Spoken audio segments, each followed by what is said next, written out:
speed and velocity. Speed and velocity. Speed and velocity.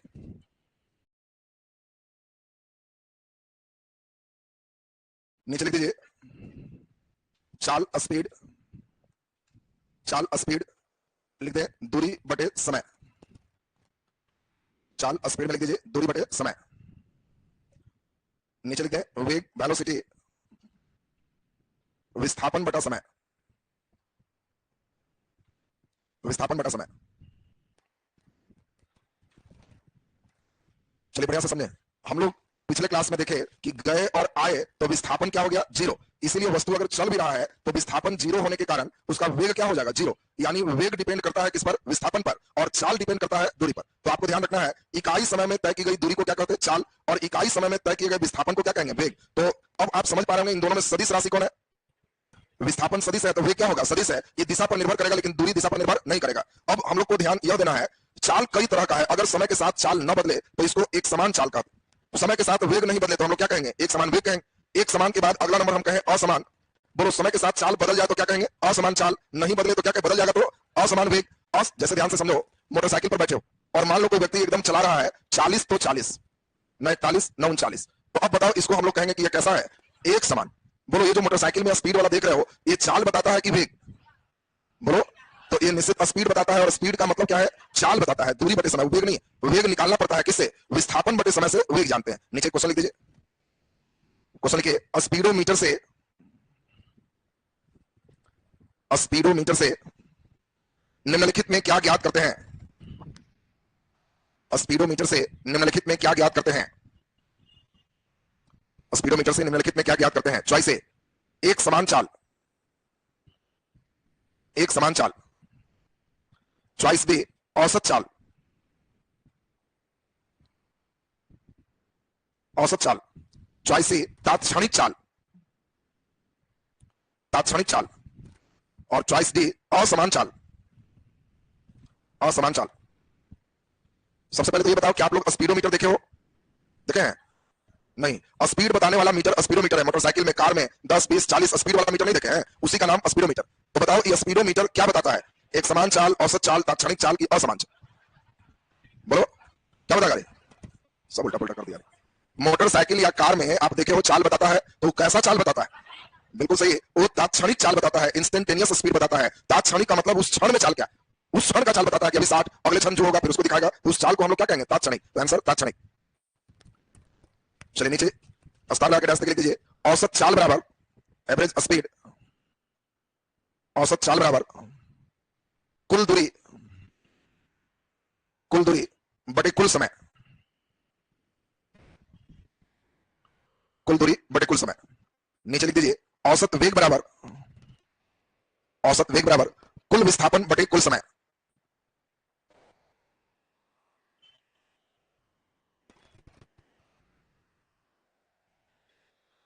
चलिए ध्यान दीजिए, औसत चाल का मतलब है विभिन्न समय में अगर कुछ दूरी तय की है तो कुल दूरी बटे कुल समय को हम लोग क्या कहते हैं, औसत चाल। और कुल विस्थापन और कुल समय के अनुपात को हम लोग औसत वेग कहते हैं। नीचे क्वेश्चन लिखे हैं, क्वेश्चन लिखिए एक व्यक्ति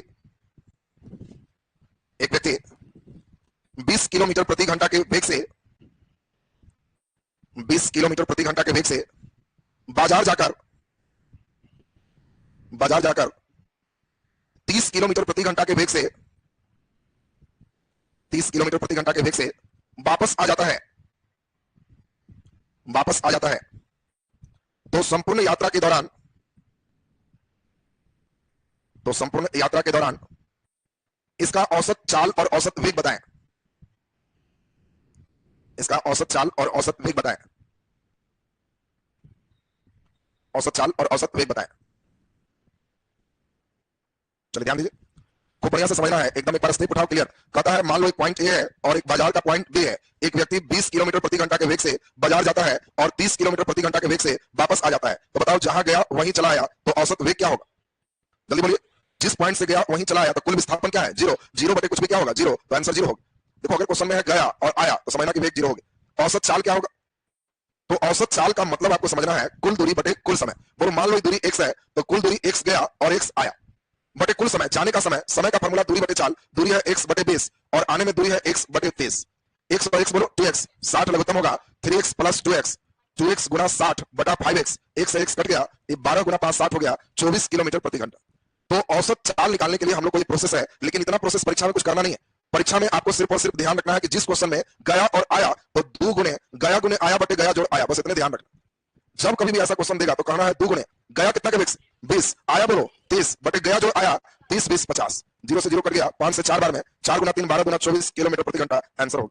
तो पहले फिर से सुनेंगे, जाके आ गया तो औसत वेग 0, औसत चाल 2 गुने गया गुने आया बटे गया जोड़ आया, बन जाएगा। सबसे जल्दी उतारिए, एक इसी टाइप का देंगे।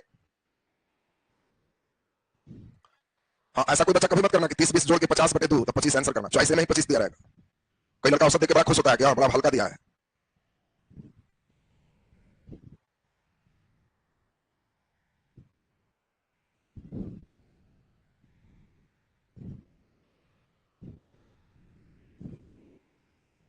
एक इसी टाइप का दे रहे हैं, बढ़िया से सोच के बनाएंगे।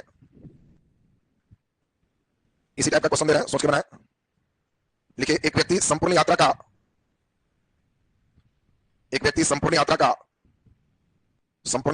आधा भाग 40 किलोमीटर प्रति घंटा के वेग से 40 किलोमीटर प्रति घंटा के वेग से और बाकी आधा भाग 60 किलोमीटर प्रति घंटा के वेग से तय करता है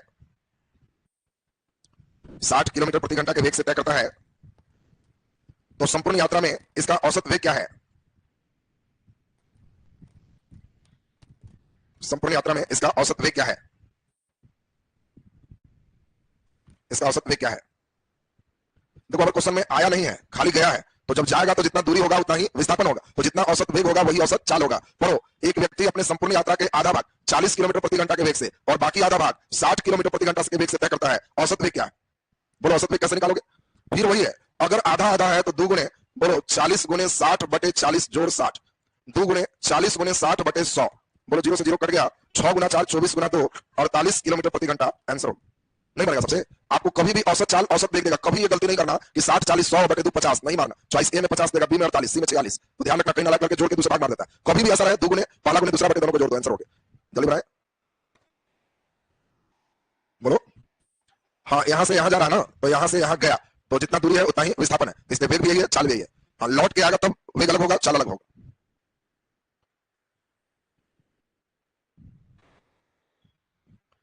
चलिए, अब हम लोग एक टर्म अभी सीखेंगे, उसका नाम होगा त्वरण, एक्सेलरेशन। और त्वरण बढ़िया से समझने के बाद कुछ फार्मूला आएगा, और उस फार्मूला को जहां ध्यान देने लगे तो धीरे धीरे स्टेप आपका एकदम सही आ जाएगा। नीचे हेडिंग दीजिए, त्वरण, त्वरण एक्सेलरेशन, त्वरण एक्सेलरेशन। चलो कलम रखो और खूब बढ़िया से ध्यान देना, इतना ध्यान कि जस्ट याद हो जाए। सुनेंगे ठीक से। त्वरण को अंग्रेजी में एक्सेलरेशन कहते हैं, ठेठ में इसी को एक्सेलेरेटर कहते हैं। तो बस अब समझ में आ गया होगा, जब पढ़ रहे हो त्वरण तो ठेठ में इसका नाम एक्सेलेरेटर है, शुद्ध में नाम क्या है? एक्सेलरेशन। बताओ, मोटरसाइकिल में एक्सेलेरेटर देंगे तो वेग वही रहेगा कि बढ़ जाएगा, एक्सेलेरेटर डाउन करेंगे तो वेग घट जाएगा। इसका मतलब है वेग परिवर्तन की दर को त्वरण कहते हैं। वेग में परिवर्तन सिर्फ एक्सेलेरेटर से हो सकता है, बढ़ा सकते हैं, घटा सकते हैं, किससे? एक्सेलेरेटर से। तो वेग परिवर्तन की दर को त्वरण कहते हैं। दर का मतलब होता है समय से भाग, इसी को त्वरण कहते हैं। अब सबसे इंपॉर्टेंट बात सीखनी है, त्वरण का पहला अक्षर क्या है? ये एक्सेलेरेटर है, इसलिए ए से सूचित करते हैं। कभी भी हम ए लिखेंगे तो समझना कि एक्सेलेरेटर। और वेग परिवर्तन, वेग को 2 भागों में बांटते हैं। मान लो एक्सेलेरेटर के पहले यू था, एक्सेलेरेटर दे दिए तो भी हो, तो वेग 2 तरह का, पहला वेग क्या है? यू, बाद का वेग भी। बोलो, एबीसीडी में पहले कौन है? यू, तो पहला वेग है, बाद में कौन आएगा? तो बाद का वेग। अब बताओ, अगर 2 से 8 हो गया तो परिवर्तन 8 घटाओ 2, 3 से 9 हो गया परिवर्तन 9 घटाओ 3, 5 से 15 हो गया परिवर्तन 15 घटाओ 5, यू से भी हो गया परिवर्तन भी माइनस यू बटे टी। ये त्वरण का फार्मूला होगा। जब तुमको कहेंगे त्वरण, कहना कि वो समझ गए एक्सेलेरेटर है, वेग परिवर्तन की दर को त्वरण कहते हैं। और त्वरण को किससे लिखते हैं? ए से। फार्मूला बोलो, v minus you by T. You क्या है? पहला वेग, v क्या है? बाद का वेग, t क्या है? समय, a क्या है? त्वरण। अब सबसे इंपॉर्टेंट बात सीखना है, अगर त्वरण 0 है तो इसका मतलब वस्तु चल रहा है कि रुका हुआ? बोलो, त्वरण 0 है तो वस्तु चल रहा है कि रुका हुआ? रुका हुआ, तो नालायक चल रहा है, एक समान वेग से चल रहा है। बहुत बढ़िया से समझना है, जहां स्टेप नहीं समझेगा तो बस दिक्कत। अगर हम मोटरसाइकिल पर बैठे हैं और 40 तो 40, ना 39 ना 41, तो इसका मतलब एक्सेलेरेटर नहीं दे रहा, एक्सेलेरेटर 0 है, रुके हुए, तो वेग एक समान है, ना काटा उधर ना इधर। तो जब आपको कहेंगे शून्य त्वरण तो कहना वेग एक समान। अगर हम कहें माइनस त्वरण तो इसका मतलब है कि हम लोग ब्रेक मार। बोलो, माइनस त्वरण कब होगा? जब यू ज्यादा होगा कि भी? जब यू ज्यादा हो, बाद का वेग ही कम हो और पहला वेग ही ज्यादा हो, माने 40 है अब 30 हो जाए, तो ये कम होगा, ब्रेक मारने से। और इस ऋणात्मक त्वरण का मतलब मंदन है, रिटार्डेशन है, और इसका अर्थ होता है ब्रेक लगाना। और प्लस त्वरण का मतलब है वेग बढ़ना। तीनों का पहले अर्थ समझो। तुम मोटरसाइकिल पर जा रहे हो, कोई आदमी 10 के स्पीड में चल रहा है, तुम्हारा इच्छा है रोड क्लियर है तो उसको सलाह दो कि थोड़ा त्वरण को प्लस कीजिए, मैंने एक्सीलेटर प्लस कीजिए, तो एक्सीलेटर प्लस किया तो 10 से काटा तुरंत 20 30 40 60 80 100 भागा। अब जैसे ही देखा 80 पे आया तो तुम कहा कि अब शून्य त्वरण के साथ चली, तो मत समझना कि ब्रेक आगे रोक देना। शून्य त्वरण का मतलब रोड क्लियर है, 80 आप बना लिए हैं, एक्सीलेटर देना बंद कर दीजिए, और 80 माने 80 न 79 न 81, इस शून्य त्वरण। अब बताओ आगे बैरियर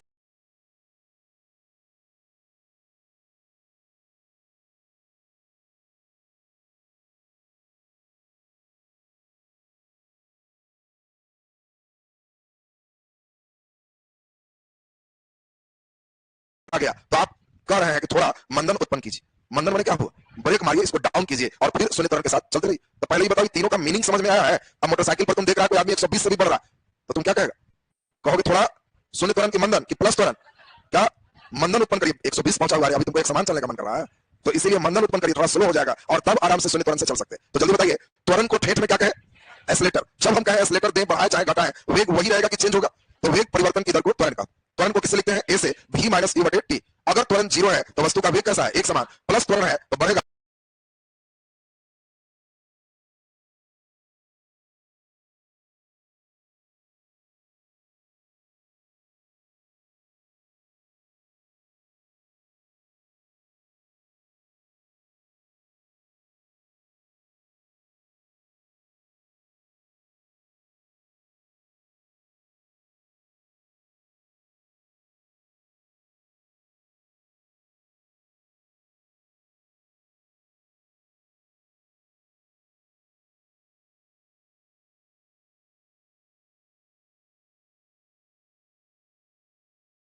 माइनस त्वरण है तो वेग घटेगा, और ऋणात्मक त्वरण को हम लोग क्या कहते हैं, मंदन कहते हैं। तो लिख दीजिए जल्दी से, त्वरण एक्सेलरेशन लिख दें।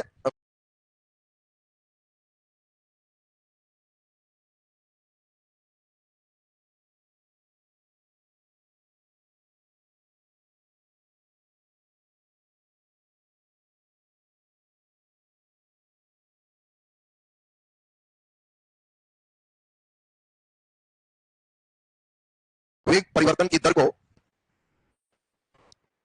वेग परिवर्तन की दर को, वेग परिवर्तन की दर को त्वरण कहते हैं, वेग परिवर्तन की दर को त्वरण कहते हैं। इसे ए से सूचित करते हैं, छोटी ए से सूचित करते हैं। नीचे लिख दीजिए ए बराबर v माइनस यू बटे टी, ए बराबर v माइनस यू बटे टी।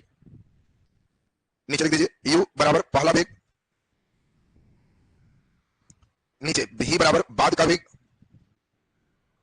v बराबर बाद का वेग, t बराबर समय, t बराबर समय, a बराबर त्वरण, a बराबर त्वरण। नीचे डबल स्टार लाकर रास्ते लिख दीजिए, यदि वस्तु का वेग एक समान होता है, यदि वस्तु का वेग एक समान होता है, वेग एक समान होता है तो त्वरण, तो त्वरण ऋणात्मक होता है, ऋणात्मक होता है। वेग एक समान होगा तो त्वरण शून्य होता है, ऋणात्मक लिख भी दिया कई लोग। वेग एक समान होता है तो त्वरण शून्य होता है। नीचे डबल स्टार लाकर रास्ते लिख दीजिए, जब ब्रेक लगाया जाता है, जब ब्रेक लगाया जाता है, बोलो ब्रेक लगाएंगे तो त्वरण प्लस होगा कि माइनस, जब ब्रेक लगाया जाता है तो त्वरण ऋणात्मक होता है, त्वरण ऋणात्मक होता है, और ऋणात्मक त्वरण को, और ऋणात्मक त्वरण को मंदन रिटार्डेशन कहते हैं, और ऋणात्मक त्वरण को मंदन रिटार्डेशन कहते हैं, ऋणात्मक त्वरण को मंदन रिटार्डेशन कहते हैं। अब एक मिनट मेरे साथ खूब बढ़िया से समझना है, क्योंकि ये स्टेप अगर समझ लोगे तो आगे समझते चले जाओगे, नहीं तो दिक्कत होगी। सबसे इंपॉर्टेंट स्टेप है यू क्या है, पहला वेग, भी क्या है, बाद का वेग। आपको हम बोले कि किसी वस्तु का वेग 5 मीटर प्रति सेकंड से 10 मीटर प्रति सेकंड हो गया, तो कहना कि पहला वेग यू है, बाद का वेग भी। बोलो यू और भी पहचाने आ गया सबको। अब यहां पे सबसे इंपॉर्टेंट बात जो हमें समझना है, अगर क्वेश्चन में रहे विरामा अवस्था से, अगर क्वेश्चन में रहे रुक जाएगा, अगर क्वेश्चन में रहे एक समान वेग, अगर क्वेश्चन में रहे किलोमीटर प्रति घंटा, सुनना ध्यान से, बस 4 बात जिसको दिमाग में आ गया वो धीरे धीरे पूरे मैकेनिक्स का न्यूमेरिकल समझ लेगा, सब एक ही तरह का।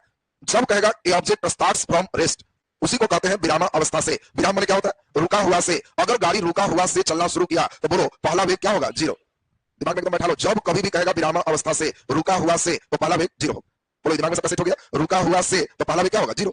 अगर कहेगा कि वस्तु रुक जाएगा तो शुरू में रुकेगा कि बाद में, ये देखते ही कहना कि अरे रुक जाएगा, तो बाद का वेग भी बराबर 0। अगर कहेगा एक समान वेग तो कहना कि वो एस्लेटर नहीं दे रहा है, ए बराबर 0। अगर कभी भी किलोमीटर प्रति घंटा है तो इसमें 5/18 से गुणा करना मीटर प्रति सेकंड में बदल जाएगा। ये चार बात एक चाबी है, इसी का यूज करें। फिर से चारों चाबी क्लियर करो। विरामा अवस्था से यू 0 क्योंकि रुका हुआ से, रुक जाएगा भी 0, एक समान वेग ए 0, और किलोमीटर प्रति घंटा में 5/18 से गुणा करेंगे मीटर प्रति सेकंड में बदल जाएगा। ये चारों स्टेप क्लियर है सबका, लिख दीजिए जल्दी से घेर के। और तब आपको 2-3 न्यूमेरिकल देंगे, वो अगर समझ में आ गया तो धीरे धीरे धीरे धीरे एक अच्छे स्टेप समझ जाएंगे।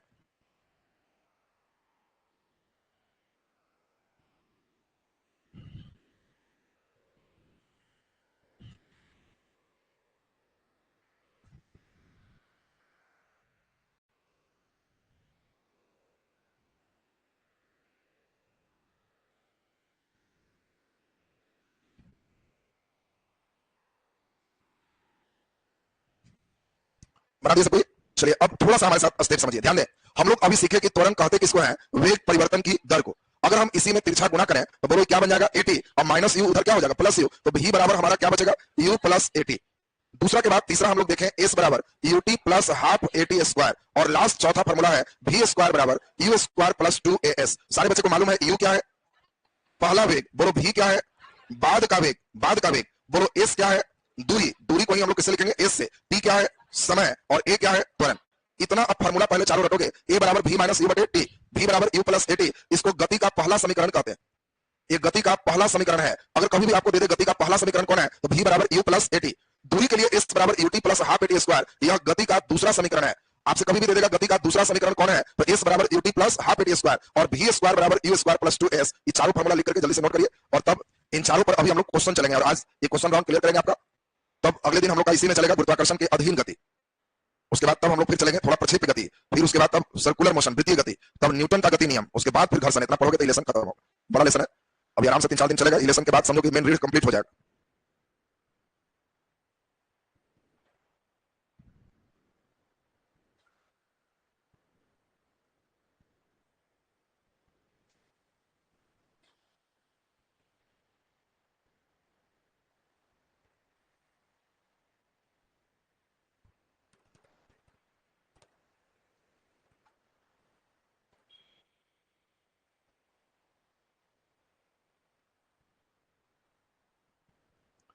चलिए देखिए कैसे क्वेश्चन रहेगा, धीरे धीरे कैसे बनाएंगे। 4-5 क्वेश्चन में आपका स्टेप क्लियर हो जाएगा। लिखिए, एक वस्तु विरामा अवस्था से, एक वस्तु विरामा अवस्था से चलना प्रारंभ करता है,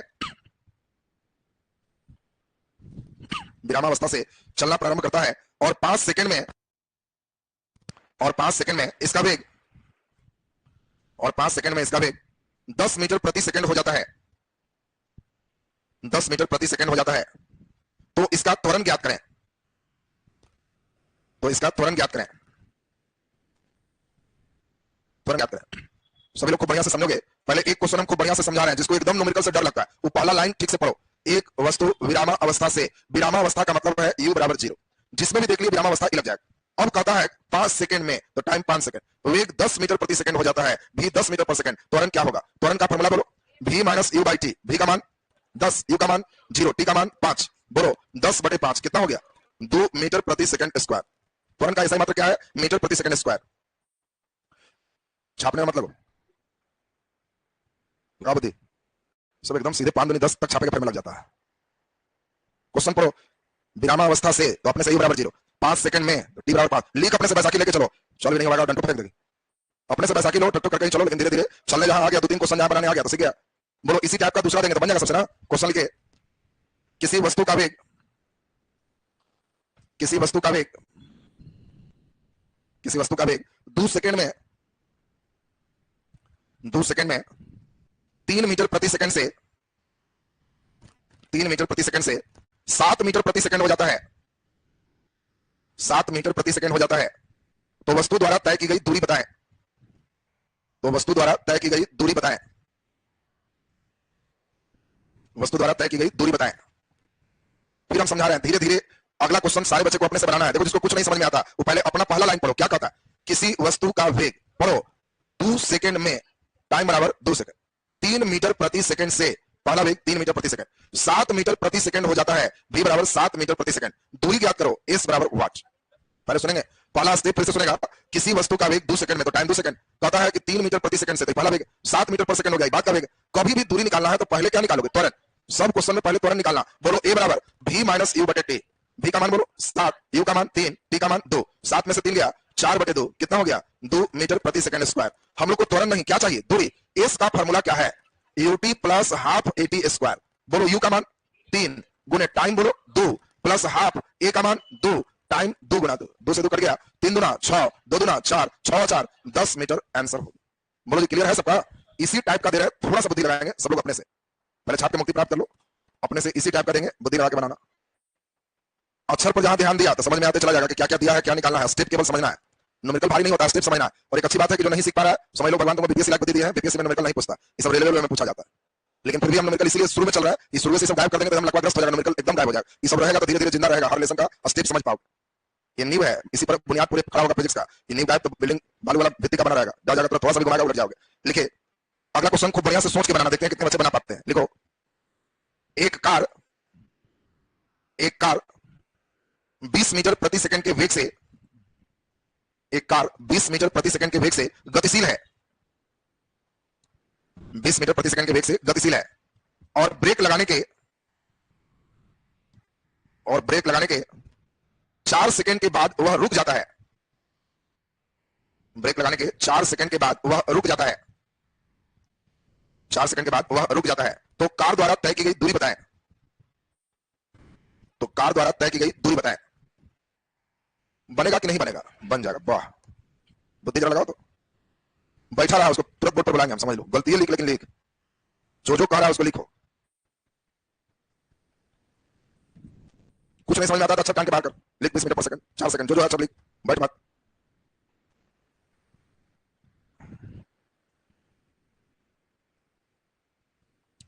क्वेश्चन कहता है एक कार 20 मीटर प्रति सेकंड के वेग से गतिशील है, तो u बराबर 20 मीटर प्रति सेकंड। ये वेग है। ब्रेक लगाने के कितना देर बाद? 4 सेकंड के बाद, टाइम 4 सेकंड।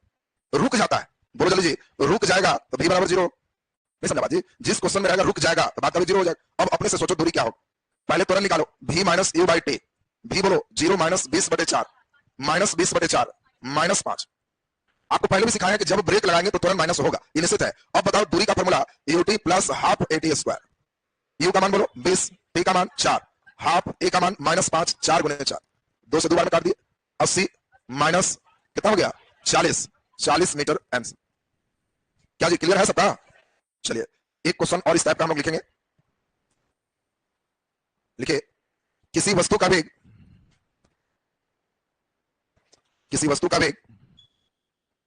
5 सेकंड में 18 किलोमीटर प्रति घंटा से 54 किलोमीटर प्रति घंटा हो जाता है। 54 किलोमीटर प्रति घंटा हो जाता है, तो वस्तु द्वारा तय की गई दूरी क्या होगी? वस्तु द्वारा तय की गई दूरी क्या होगी?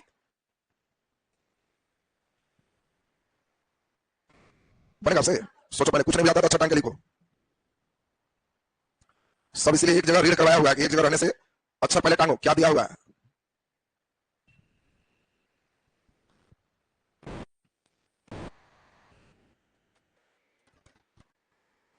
पहला अक्षर क्या मिला? किसी वस्तु का वेग 5 सेकंड में, तो पहला अक्षर है टाइम बराबर 5 सेकंड। एकदम एक एक अक्षर देखो। 18 किलोमीटर प्रति घंटा से 54 किलोमीटर प्रति घंटा होता है। यू कितना है? 18 किलोमीटर प्रति घंटा। और भी कितना है? 54 किलोमीटर प्रति घंटा। ये यू है, ये दूरी निकालना है। एस बराबर वाट। पहले सभी लोग बोर्ड पर एकदम ध्यान देना। टाइम किसमें है?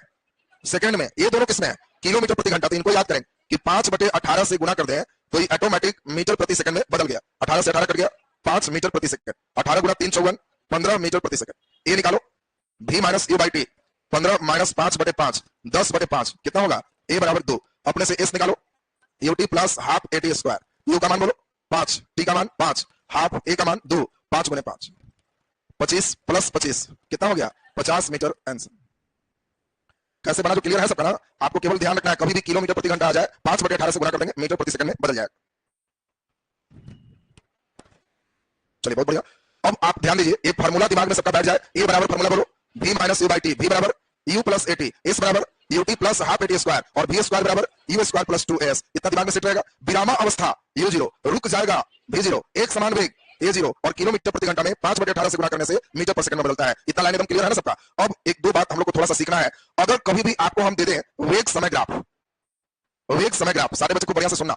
वेग समय ग्राफ का मतलब एक में वेग है, एक में समय है। हम लोग दो लाइन देख रहे हैं, खड़ा लाइन वेग है, पड़ा लाइन समय है। ये हमारा वेग है, ये समय है। देख के ठीक से बताना है। अगर ऐसा ग्राफ है तो इसका मतलब त्वरण प्लस है कि माइनस है कि जीरो। तो हम लोग को इसका मीनिंग समझना है। ये टाइम है 4 बजे, 4:01, 4:02, 4:03, 4:04। ये वेग है 10, 20, 30, 40 वेग। 4 बजे इसका वेग है 20 का, 4:01 20 का, 4:02 20 का, 4:03 20 का। बोलो वेग बढ़ रहा है कि घट रहा है? एक समान है। अगर वेग एक समान है तो बोलो त्वरण क्या होगा? जीरो होगा। और इसीलिए ऐसा ग्राफ जब भी देखेंगे तो त्वरण जीरो। बोलो फिगर क्लियर है सबका? अगर ग्राफ ऐसे है, बोलो टाइम बढ़ने से वेग वही है कि बढ़ रहा है, तो ऐसा ग्राफ कभी भी रहेगा तो समझना कि त्वरण पॉजिटिव। अगर ऐसे दे दें तो बोलो टाइम बढ़ने से वेग बढ़ रहा है कि घट रहा है, तो इसी को हम कहेंगे कि यह त्वरण माइनस। पहले तो ये बताओ त्वरण प्लस है कि माइनस है कि जीरो है, देख के पहचान लेंगे सब कोई। दूसरा आपको इंपॉर्टेंट चीज ध्यान रखना है कि वेग समय ग्राफ, वेग समय ग्राफ के ढाल से, ढाल का मतलब इंग्लिश में कहते हैं स्लोप, और इसका मतलब है tan थीटा से त्वरण ज्ञात होता है, से त्वरण ज्ञात होता है। ये लाइन ध्यान रखना है। यह क्या लाइन लिखे है फिर से सुनेंगे। मान लेते हैं सपोज आपको हमने एक फिगर दिया ऐसे और ऐसे, यहाँ पे कई जगह पॉइंटिंग कर दिए, ये टाइम इन सेकंड और ये वेग मीटर प्रति सेकंड। यहाँ पे आपको दिया हुआ है, ये मान लो 0 है, 2, 4, 6, यहाँ है 20, 40, 60। आपको कहता है कि इसमें त्वरण बताओ। पहले तो फिगर देखो, इसका पहला वेग क्या है? 0, तो ये बराबर 0। अंतिम वेग क्या है? v बराबर 60। कितना देर में? 6 सेकंड में। तो टाइम बराबर 6। बोलो a बराबर v minus u by T. 60 minus 0/6, 60/6 कितना आया? 10। दूसरा तरीका कहता है कि ऐसे नहीं बनाने का जरूरत। जब वेग समय ग्राफ है तो इसमें एक थीटा दो और इसका ढाल निकालो tan थीटा। tan थीटा का फार्मूला ही त्वरण हो, यानी त्वरण के लिए tan थीटा निकालो। tan का फार्मूला होता है लंब बटे आधार। इसका लंब कितना है? ये लंब कितना है? 60, अब बटे आधार कितना है? 6। तो ये 10 आंसर हो गया। इतना कुछ नहीं करना। बोलो जी ढाल का मतलब समझ में आया? ढाल का मतलब क्या निकालेंगे? tan theta. कई बार इसका यूज कैसे होगा इसको समझो। आपको दे देगा कि बताओ ये भी है, ये टी है, और यहाँ पे ऐसे ऐसे दिया हुआ है, और आपको कह रहा है कि एक बॉडी है ये ए, ये बी और ये सी। बोलो ज्यादा वेग से कौन जा रहा है? अब दे देगा ज्यादा वेग से गतिशील है, चॉइस है ए, बी में बी, सी में सी और डी में सब एक समान वेग से चलो। बोलो कौन ज्यादा वेग है? तो इसके लिए हम लोग को एस्लेटर चेक करना होगा। एस्लेटर से ना वेग चलता है, और एस्लेटर के लिए ढाल निकालो। ढाल का मतलब स्लोप। तीनों पर बैठ के अपने से ससरो। किसमें मजा आएगा? ढाल किसमें ज्यादा है? जिसमें कस के ससर जाएगा वो में हाई एस्लेटर। यही ढाल है। जब तुमको कहेगा एस्लेटर, कहना टारी बैठ के ससरने दी। अगर लगे कि हां कस के ससर रहा है तो कहना एस्लेटर टाइट है। अगर ऐसे दिया रहता तो कहते जा इनमें ससरवे नहीं करेंगे, तो जीरो है। बोलो जी क्लियर है सबका? कि ढाल ससरने वाला बात क्लियर हो गया सबका? अब इस बात को हम लोग जल्दी से नोट करेंगे। तो कभी कभी इसलिए बता रही है, कई बार बच्चे के मन में से खाली वो बैठा हुआ साइकोलॉजी, ये खाली पूछना था परीक्षा में, डर से सीधे अगला पड़ेगा। अगर फिजिक्स की बात पूछा था, इतना भारी भारी ग्राफ पूछे हुए, कुछ नहीं है इसमें, खाली समझना था स्टेप, बस काम क्लियर था।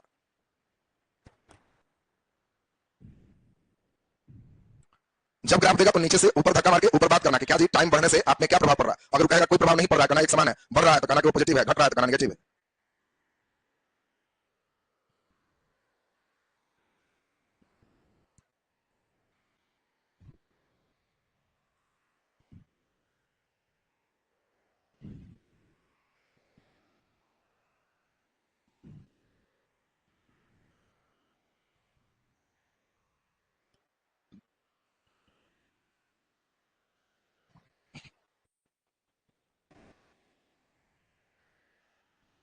चलिए ध्यान दीजिए। आपको अगर हम यही क्वेश्चन दे दें, क्वेश्चन ऐसे दे दें, वेग है, समय है, और आपको इस प्रकार दे दिया जाए और कहा जाए ओ ए बी सी, और कहा जाए कि बताओ इसमें वस्तु कब एक समान या शून्य त्वरण से चल रहा था? ओ ए में, ए बी में, बी सी में। शून्य त्वरण से कब चल रहा था? तो कहना कि वो ढाल खत्म। कब ब्रेक लगा के चल रहा था? बीसी में। कब एस्लेटर देके चल रहा था? ए बी में। या त्वरण प्लस है, त्वरण जीरो है, त्वरण माइनस। देख के पहचान आ गया सबको ना? तो अब ये सब केवल इनिशियल बेसिक के लिए आपको किया है। अब मेन हम लोग मोशन अंडर ग्रेविटी और अगले दिन सर्कुलर, ये दो सेक्शन हम लोग कल के क्लास में, या मोशन अंडर ग्रेविटी और प्रोजेक्टाइल, ये दो कल के क्लास में निकाल लेंगे। 2-3 दिन अभी चलेगा लेसन, उसके बाद लेसन कंप्लीट हो जाएगा। अभी का क्लास आपका यहीं तक। इसके बाद हिस्ट्री होगा।